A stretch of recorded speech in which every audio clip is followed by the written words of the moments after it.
Y pendientes de todos estos puntos de directo, cabe hablar también de Rusia. El Ministerio de Relaciones Exteriores de este país, el ministro Sergei Lavrov, asegura que Occidente ya ha afirmado que son ellos los que están librando la guerra contra Moscú.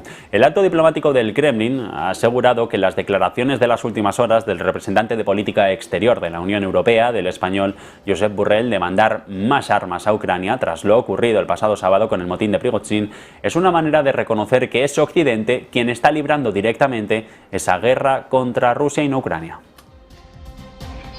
Algunos representantes oficiales occidentales dijeron que esto simbolizaba que había una grieta en el poder ruso, reconociendo que ellos luchaban la guerra contra nosotros.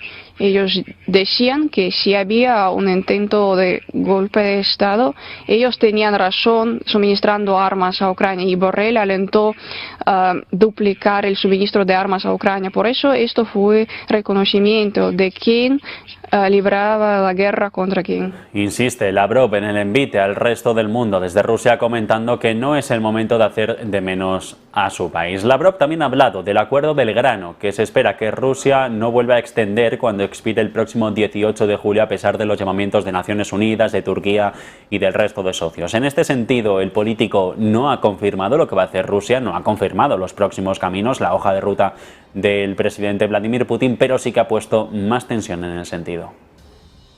La actitud de Occidente hacia este acuerdo es indignante. En primer lugar, ayer Estados Unidos y Gran Bretaña publicaron el documento donde justifican y tratan de comprobar que nuestros fertilizantes y alimentaciones no están sometidos a sanciones. Es una mentira y se puede comprender y cualquier persona puede comprenderlo.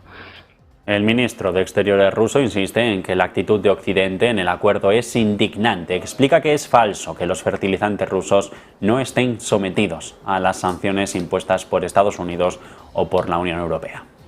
Mientras tanto, el jefe de la diplomacia, precisamente Lavrov, es el que ha defendido la estabilidad de Rusia y de su presidente frente a las declaraciones de algunos líderes occidentales, comentaba, tras el intento de revuelta de los mercenarios de Wagner del pasado fin de semana, que resultó finalmente abortado. Más detalles, Eva Villanueva.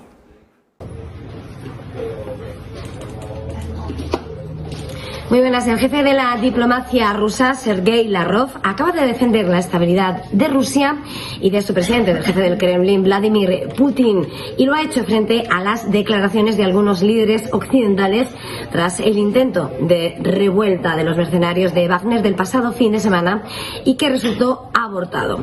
Un intento de revuelta que además iba bañado por declaraciones sobre fisuras en torno al Kremlin o de calificativos como debilidad en torno a la figura de Vladimir Putin. Pues bien, hoy en la sesión informativa el ministro de Exteriores ruso ha aprovechado para decir que la Federación Rusa también tiene serias dudas sobre la idoneidad de muchos líderes de países occidentales y que si alguno tiene dudas sobre la estabilidad de Rusia, que es su problema. Bajo este paraguas y en esa comparecencia de este viernes, Sergei Lavrov ha subrayado que Occidente no debe preocuparse por los intereses nacionales de Rusia y ha subrayado que siempre ha salido fortalecida de todos los problemas. Por otra parte, Lavrov ha calificado como extraña la declaración del secretario de Estado estadounidense, de Anthony Blinken, sobre llegar al final del conflicto en Ucrania a través de canales diplomáticos y a través de negociaciones. Y ha denunciado Lavrov que Occidente habla constantemente, sin embargo, de la necesidad de derrotar primero a Rusia. Así acusa a los socios occidentales de tratar de congelar temporalmente el conflicto en Ucrania para así ganar tiempo e inflar militarmente al gobierno de Kiev. Gracias, Eva. Y mientras tanto avanza Bloomberg a esta hora de la tarde que los investigadores rusos ya han interrogado a uno de los principales generales rusos sobre la rebelión de Wagner, concretamente a Sergei Surovikin. Marta Vilar. Pues sí, muy buenas. Acabamos de conocer que los investigadores ya han estado interrogando al general ruso, al alto general ruso, detenido por sus vínculos con Prigozhin, el general Surovikin. Concretamente, está contando ahora mismo la agencia Bloomberg que los investigadores ya han interrogado a este alto general de Rusia respecto al motín fallido del pasado fin de semana. Sergei Surovikin ha sido interrogado por funcionarios que representaban a los fiscales militares durante varios días sobre esos vínculos que tenía con el líder de los mercenarios, Yevgeny Prigozhin, según fuentes consultadas por Bloomberg, que por cierto han pedido no ser identificadas. El general, lo que sabemos de momento es que está recluido en un lugar, que no está en prisión, y los investigadores lo tratan con cautela para evitar enemistarse con otros dentro del ejército, que por cierto insisten, por ejemplo, también desde Bloomberg, que Surovikin es un militar de carrera con mucha reputación y que por cierto le valió el apodo de General Armagedón. De momento lo que sabemos es que está siendo interrogado efectivamente sobre el tema, sobre la cuestión del fin de semana pasado, sobre lo ocurrido con ese motín fallido de Prigozhin.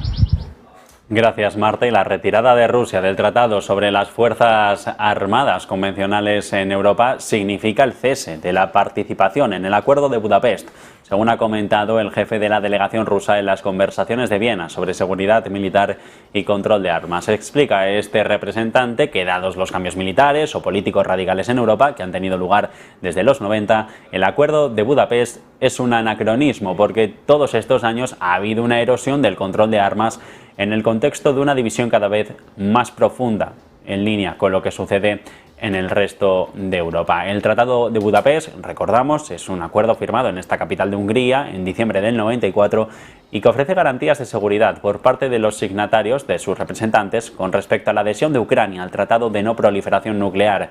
El memorando originalmente fue suscrito por 3 potencias nucleares, por Reino Unido, por Estados Unidos y también por Rusia, en el que incluye garantías de seguridad frente a las amenazas o al uso de fuerza contra la integridad territorial política de Ucrania, pero también de Bielorrusia o de Kazajstán.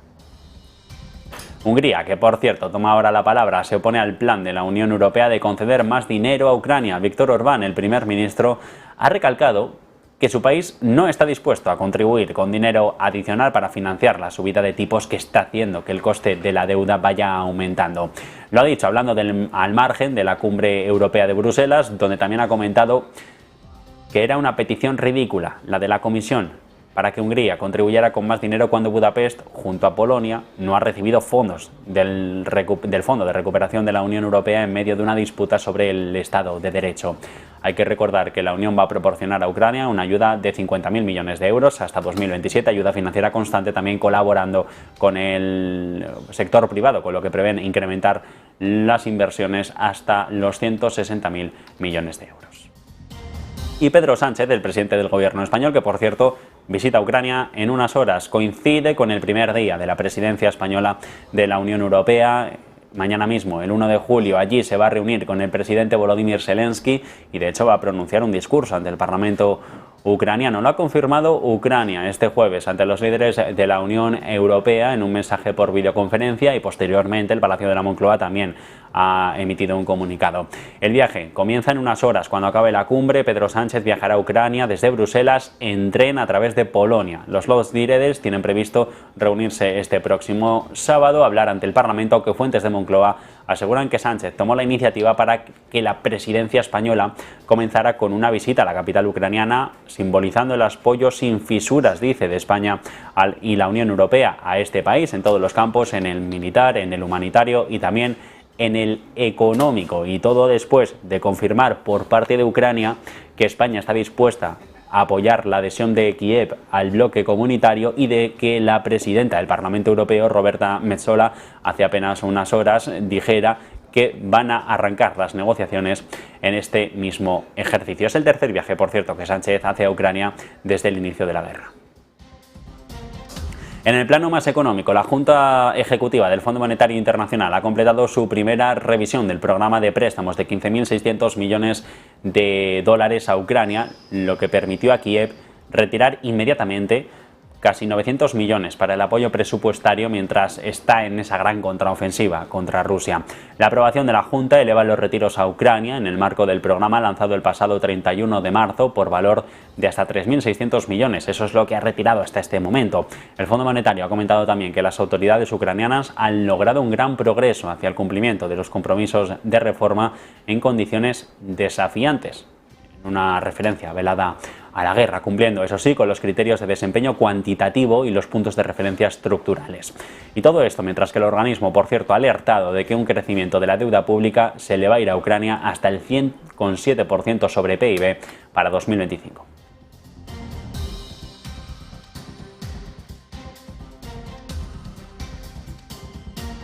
Nosotros unos segundos para publicidad y seguimos.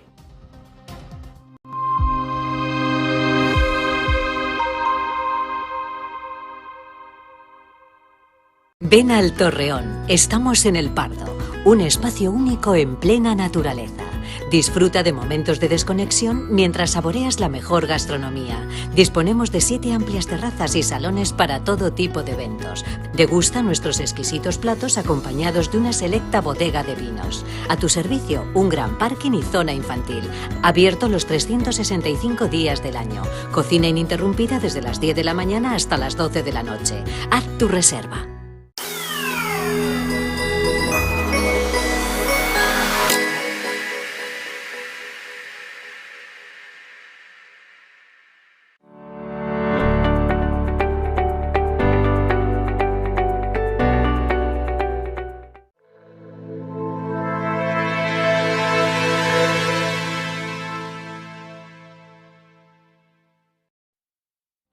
Y atención a esto, la situación en el mundo es ahora más compleja que durante la época de la Guerra Fría y se necesita más diálogo. Es lo que ha señalado el enviado especial del Vaticano para Ucrania, el cardenal Matteo Zuppi, quien llegó a Moscú hace 2 días en parte de esa visita para tratar de recabar apoyos al diálogo para solventar a la guerra. Por su parte, en una cita con el patriarca ruso, ha comentado que las iglesias pueden trabajar juntas al servicio de la causa de la paz y la justicia. En su opinión, es importante que todas las fuerzas del mundo se unan para evitar un gran conflicto armado. Subraya también que parte de estas iglesias y comunidades cristianas de Oriente y Occidente deben comprometerse en el proceso de reconciliación y desarrollo de la comprensión mutua.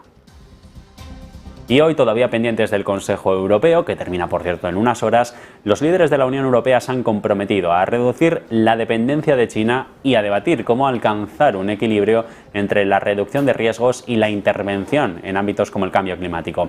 De hecho, el primer ministro de Letonia lo llegó a calificar como la cuestión del millón de euros.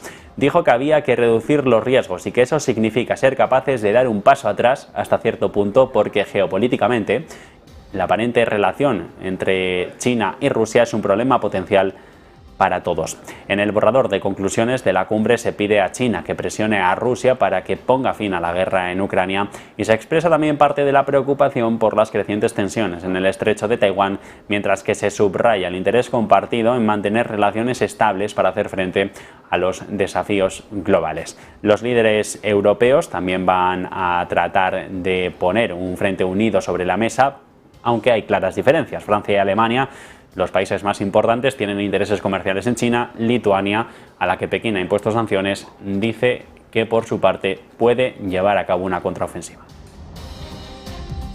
Mientras tanto, el Tribunal de Cuentas alemán ha criticado la propuesta de la Comisión Europea de flexibilizar las normas de deuda de la Unión, haciéndose eco de las preocupaciones similares expresadas hace unos días por el ministro de Finanzas, Christian Lindner, en medio de las negociaciones en curso en la Unión Europea sobre esas nuevas reglas que van a ir contra la deuda y el déficit nacional. En abril, Bruselas ya presentó la propuesta para sustituir a las actuales, hablaba de 3% sobre PIB en el caso del déficit y el 60% en ratio con deuda, alegando, dicen, que el nivel de reducción es demasiado estricto y que no se ha aplicado adecuadamente durante los años. Esto es lo que decía desde Europa y ahora Alemania dice que no, que hay que ser muchos más estrictos en el corsé para que no se lo salten los diferentes países. Son 27 socios los que tienen que hacer frente a este tipo de políticas económicas y sobre las que Alemania no quiere ser responsable de lo que suceda en el resto de territorios. El nuevo marco no garantiza, eso sí, que los Estados miembros cumplan los valores de referencia a medio y largo plazo, según el informe que ha hecho público Alemania en referencia a los criterios de Maastricht, esos fundacionales de la la Unión Europea. Y el gobierno neerlandés en Países Bajos ha anunciado nuevas normas que restringen las exportaciones de determinados equipos de semiconductores avanzados, una medida que se produce en medio de la presión de Estados Unidos sobre sus aliados para que frenen las ventas de componentes de alta tecnología a China. Las normas, que obligarán a las empresas que fabrican equipos avanzados de chips a solicitar una licencia antes de poder exportarlos, van a entrar en vigor previsiblemente el 1 de septiembre. La introducción de la lista es el resultado de un acuerdo de alto nivel entre Estados Unidos y dos aliados con fuertes industrias en equipos de microchips, Países Bajos y Japón. ASML Holdings, de hecho, es una de las empresas que se prepara para este nuevo endurecimiento de normas y de restricciones, mientras que Washington trata de poner trabas a la capacidad de Pekín para fabricar sus propios chips. La embajada china, en estos últimos minutos, ha presentado su firme oposición a una norma que dicen no les parece justa para lo que se está poniendo en marcha y para los intentos de diálogo que se ponen en marcha desde las potencias occidentales como la Unión Europea o Estados Unidos.